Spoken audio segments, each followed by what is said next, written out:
Okay, we are now here with Bill Parker. Bill Parker's a longtime friend and someone that I've actually done business with before.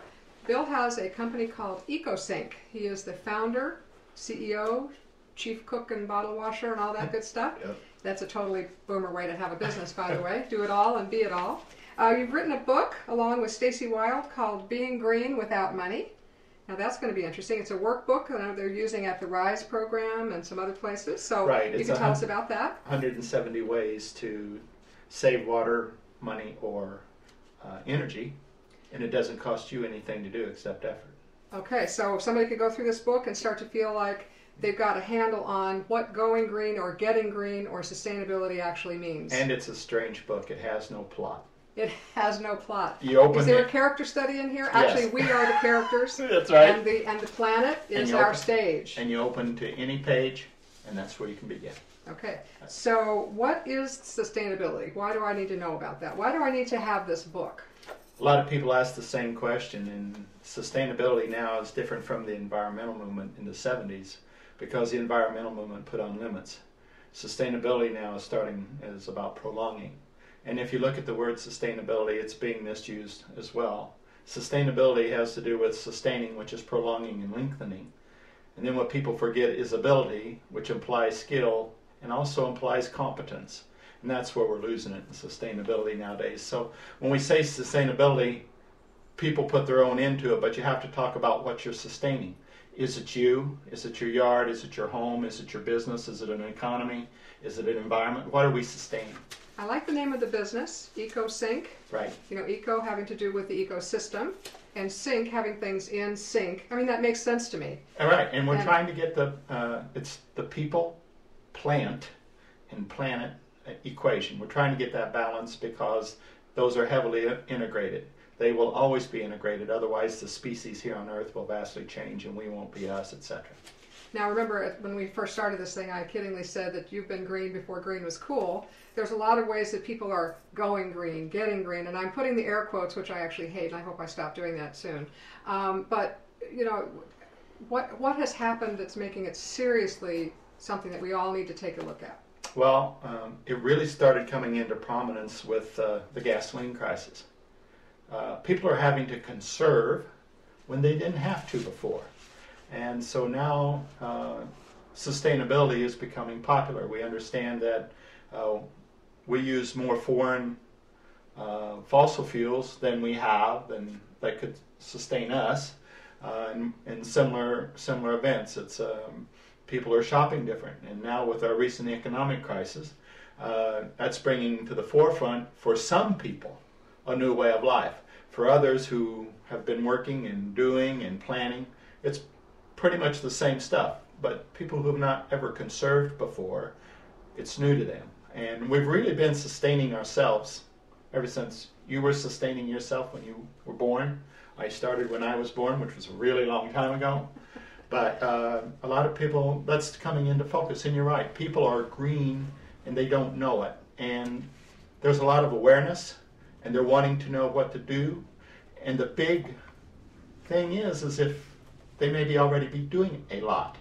Well, the reason I said it that way is because there are a lot of businesses that say they're going green, and what have they done? You know, have they just stopped using as much of a spray cleaner, you know, and that makes them green all of a sudden, or have they stopped putting things they put things in a recyclable bottle, or, you know, does that count, or is it really the sustainability of the planet, the people, and the how it all fits? Stacy and I address 3 levels, what we call 3 levels of green.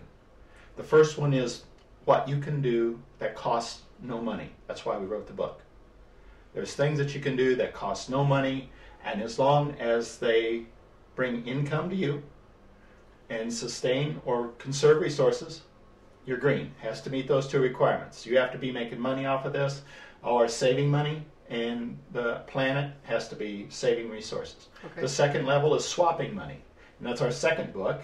It'll be out in spring, but that's where the money you're spending now, why not spend that to be more efficient about what you're buying and have that be more efficient about what resources are being used when it's made and conducted. And then the third level is what we call luxury. And then that gets into, like, let's go out and buy a $50,000 photovoltaic unit for our house. It requires extra budgeting, requires stuff like that. So putting solar panels on and things like that, that has to do with it? Yeah, that's up on the luxury end, because Right. in conventional thinking, the ROI is completely lost. But that's because we're trapped in conventional thinking. What is the real return on investment when you put a solar system up? Okay, so are most people going to kind of hang out in that second level? You know, is that going to make us feel good and like we've done the right thing if we're swapping money?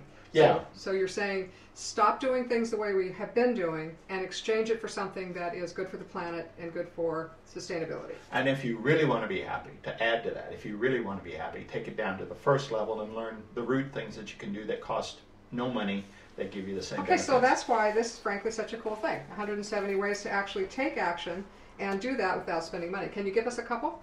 Sure. We'll do it. How do you save energy? What's the easiest way to save energy? Takes a little effort, costs no money. Turn the lights off when I leave the room. Okay, there's a winner. How would you save water?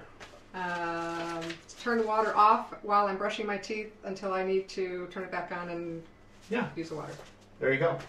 And there's 170. But I still want to take a shower for like half an hour. Well, that's fine. So if I do one, I will feel better because I've at least saved that much water. Anything that you do, anything that you change, helps. Okay. All right. See, we've been quoted in our book already, and it's kind of neat. It's been a collection of individual efforts of consumption that have got us to this point. It will be a collection of individual efforts of conservation that can help us get the situation corrected. I love that. That's how it I love works. that. It makes total sense. These are small increments that each person can take to actually change not only what we're doing at home and in our work and in our interaction with the planet, but also that incremental change over the course of everybody doing it is going to make a difference. And to massive difference. And to add, make sure yourself is first. Don't worry about what the neighbor's doing. Just make sure that self is getting started in this, and then if you really want to go big, get one other person to do that. Okay.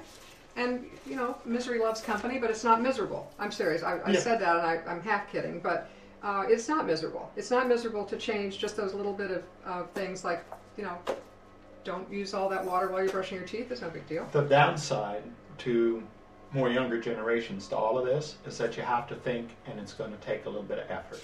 That's the only downside to it. Right. But with all the things that have been happening, I think people are ready to say, okay, what sacrifices do I need to make? Mm-hmm. Can I really get more goodie out of what's here by using little bits and using it wisely? Does that make sense? Yes, and I'd give them 2 tips. Okay. In sequence. Discern before you decide. And second, don't say no until you know. Okay. And then you'll make the right decision. All right. Well, we know that you'll be back on our Green Show. I'm not sure what we're going to call it. For now, we're calling it the Green Show. That's our working title. Not very creative, but we'll work on that.